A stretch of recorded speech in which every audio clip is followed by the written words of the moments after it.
Halo guys, assalamualaikum warahmatullahi wabarakatuh. Terima kasih yang udah stay di channel Yatisam Official lagi. Semoga kalian sehat, berkabar kalau untuk kita semuanya. Gimana kabar kalian, sehat? Alhamdulillahirobbilalamin. Kaisam waras, masya Allah. Kaisam doakannya lagi sakit Allah sehatkan. Teman Kaisam yang berjuang di rumah bajikan tentunya diberikan kekuatan sama finish. Teman Kaisam yang bahagia juga tentunya jangan lupa bersyukur. Kalian lagi pada ngapain cuy? Alhamdulillah Kaisam waras, kalian sehat.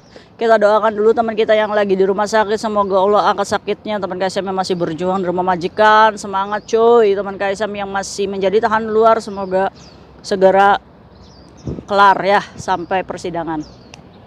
Kayak Kaisam digosipin loh sama mbak-mbak di luar sana itu, kayak Tisam kontennya jadi bahan bulian ya kan. Nggak apa-apa, kayak Tisam tuh nggak kenal sama mereka ya. Bahkan kayak Tisam hanya mengedukasi tentang tindakan mereka yang berkelahi di tempat umum. Selepas itu urusan mereka pribadi, kayak Tisam tidak mencampuri. Cuma di sini kita bisa mengambil pembelajaran cuy. Gini aja ya, kalau misalkan kita percaya diri boleh ya.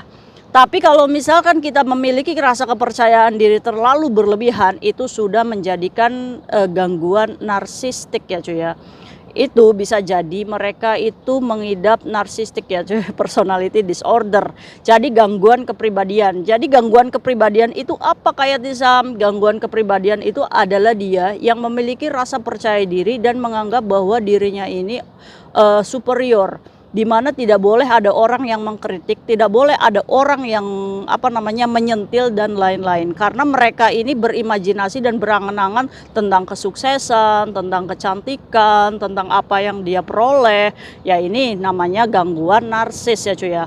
Kalian kalau percaya diri boleh, itu bagus, kalian support ya, apalagi pekerja migran. Kalau memperjuangkan hak kalian, kalian harus memiliki rasa kepercayaan diri. Tapi kalau sudah berlebihan kayak gini, ini sudah menjadi penyakit ya cuy ya, kepribadian. Yang dibutuhkan mereka ini apa Kaisam? Psikiater. Jadi bukan tandingan kita orang-orang normal untuk menghadapi mereka, nggak bisa. Padahal ya, orang yang memiliki gangguan narsistik ini dia justru memiliki hati yang rapuh, gampang banget untuk menyentil mereka. Kamu kritik aja mereka udah menggelora, panas dan membara, karena merasa mereka itu lebih tinggi daripada yang mengkritik. Itu gangguan narsistik ya cuy ya. Nah kayak Tisam, bahayanya apa kayak Tisam orang-orang yang menyidap gangguan narsistik seperti itu? Setelah Kaisam baca cuy, paling mentoknya ini adalah depresi. Kapan Kaisam mereka itu depresi? Saat mereka tidak bisa mengontrol semua kritikan orang-orang tentang hujatan tentang dirinya, tentang tingkah lakunya gitu ya cuy ya. Jadi nanti yang mengakibatkan mereka ini ada di tahap depresi, stres dibikin sendiri. Tapi jika itu bahagianya mereka, ya sudah, tidak jadi masalah. Silahkan sekalian sebagai pengguna media sosial. Kaisam cuma senyum aja melihat orang-orang yang pro di sana, ya kan. Kaisam aja nggak pernah nyuruh kalian nonton kayak Tisam, ya kan.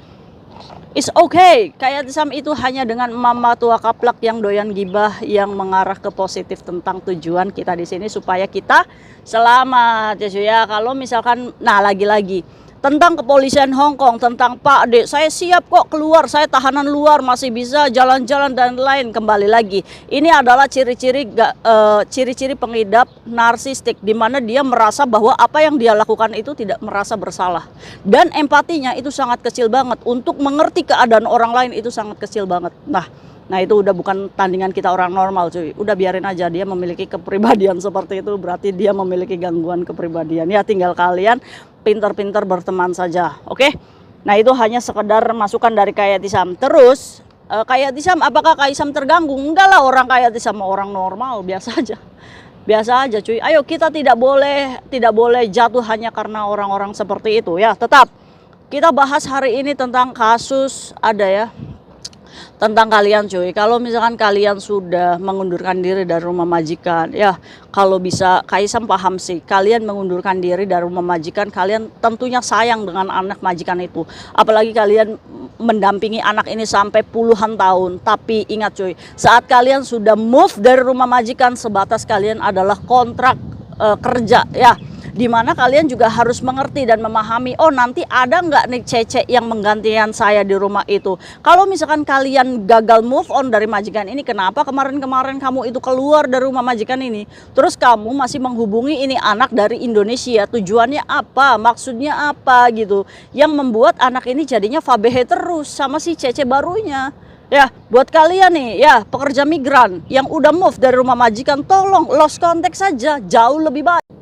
Los aja ya, jadi jangan suka caper. Oke, ayo kita lanjut ke permasalahan. Kita sebut aja namanya Mbak A. Mbak A ini bekerja di majikan baru ini sudah 1 tahun. Cuma 1 tahun ini dia merasa bahwa dia ini difabehin terus sama anak majikan yang perempuan umurnya sekarang 13 tahun. Dia ini baru 1 tahun, berarti selama itu dia bersama cece lamanya ya si anak ini. Dia jaga cuma Mumoy itu yang udah 13 tahun, singsang dadanya kerja. Awalnya dia datang di rumah majikan ini untuk menyingkirkan nama besar si cecenya ini. Dia berjuang mati-matian untuk bisa mendapatkan kepercayaan majikan. Ya Fabehe selalu diungkit, selalu dibanding-bandingkan dengan cecenya yang lalu. Tapi kembali lagi pekerja migran ini, si Mbak A, ini pengen niat-niat kerja di rumah majikan itu. Apapun yang terjadi kayak Kaisam, saya ingat omongan Kaisam bahwa saya harus bertahan minimal 10 bulan supaya saya tidak mengulang lagi dari PT. Alhamdulillah Kaisam, tapi saya tidak mampu di titik 1 tahun. Kenapa? Kaisam nanya, kenapa kok bisa kamu mau menyerah? Sayang dong, udah 1 tahun. Sekarang majikannya sudah oke nih sama cecenya, sudah ibaratnya sudah meluluh ya cuy ya, karena mungkin selama 1 tahun ini kinerjanya, oh ini anak rajin mungkin ya, walaupun bahasa masih pilih pala. Cuma yang jadi problemnya sekarang adalah setiap jam 10 pagi ini cece lamanya dari Indonesia selalu video call dengan anak majikannya. Wow, kayak bahkan saya mendengar sendiri antara percakapan mereka itu, si cece lama ini ngomong kalau misalkan gimana cece kamu di situ, baik enggak, awas lo kayak gini. Jadi doktrin kecurigaan si cece lama ini mendoktrin si anaknya majikan ini, menjadikan anak majikan ini kurang menghargai cecenya ya cuy ya. Jadi kayak Fabehe kayak gitulah. Jadi dia ini merasa bahwa yang diomongin si cece lamanya ini tentang cecenya itu ya begitu gitu. Jadi apa ya, nggak respect gitu anak majikannya ya cuy ya. Padahal ya dia butuh gitu, setiap hari juga dibantu sama si Mbak A ini cuy. Nah endingnya cuy, setiap itu dia tidak mendengar dan sering mengadukan kepada maminya apa yang dilakukan, sekecil kesalahan apapun si Cece. Contoh, kalau Cece itu apa namanya mengambilkan sesuatu yang tidak serag dengan anak ini, dia wadul ke maminya. Jadi membuat si ini gemes guys. Saya punya nomornya si Cece lama ini, cuma saya blok udah lama karena dia juga pernah menghubungi saya, gimana majikan kamu. Alasannya sih dulu dia keluar itu pengen menikah cuy, keluar dari majikan ini ya. Kita nggak pernah tahu ya background apa di belakangnya, dan kita juga nggak tahu nih komplain-komplain apa sih yang majikan ini ada untuk Cece lamanya ya.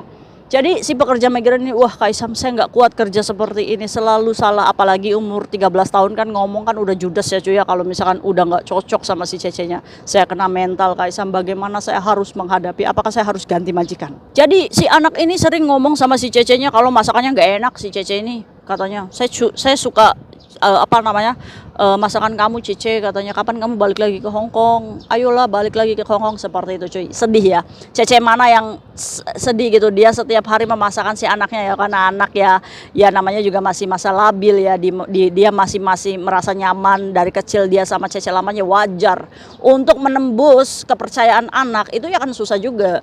Bagaimana Kaisa menghadapinya? Ayo kita bahas kasus mbaknya. Apakah kasus ini sama dengan kasus kalian cuy? Gimana cara kalian menghandle anak seperti ini yang sudah terdoktrin dengan cece lamanya, sulit lepas dengan kita ya cuy ya. Oke, beri ruang, beri jarak, dan beri waktu. Apa yang harus dilakukan sama si Mbak A ini Kaisa? Apakah dia harus mengundurkan diri? Ya janganlah. Kenapa kita harus menyerah dengan keadaan yang sebenarnya kita bisa mampu menjalaninya? Kok bisa Kaisam? Tapi kan tekanan mental, makanya jangan dipikirin. Kaisam kan ngomong kerja di rumah majikan, no baper. Kamu kerja, tugas kamu apa? Setiap hari kamu cuci WC, cuci piring dan lain-lain, lakukan. Tidak usah dengan perasaan yang harus memenangkan perasaan mereka. No cuy, di sini kita asisten rumah tangga, di mana pekerjaan rumah itu adalah tanggung jawab kita. Apa yang harus dilakukan? Anak makan, kita sudah menyediakan makanan, sudah selesai tugas kita. Selepas anak itu suka dengan Kalau tidak ya don't care lo, udah percaya diri aja ya. Bismillahirrahmanirrahim, semoga mbaknya sampai finish, setelah itu boleh move cari majikan lagi dengan rekor finishnya. Semoga di rumah majikan 2 apa yang kamu tanam di keluarga itu menjadikan majikan kedua kamu lebih sayang welas asih, ya kan? Iya, jadi kita jangan emosi. Mungkin itu aja sharing KSM hari ini. Kira-kira ada nggak nih kasus yang sama? Boleh sharing gimana cara menghadapi saat mantan CC-nya masih menghubungi anak majikan ya. Mungkin itu aja sharing KSM hari ini. Semoga bermanfaat untuk kita semuanya. See you next video. Bye bye. Assalamualaikum warahmatullahi wabarakatuh. Bye.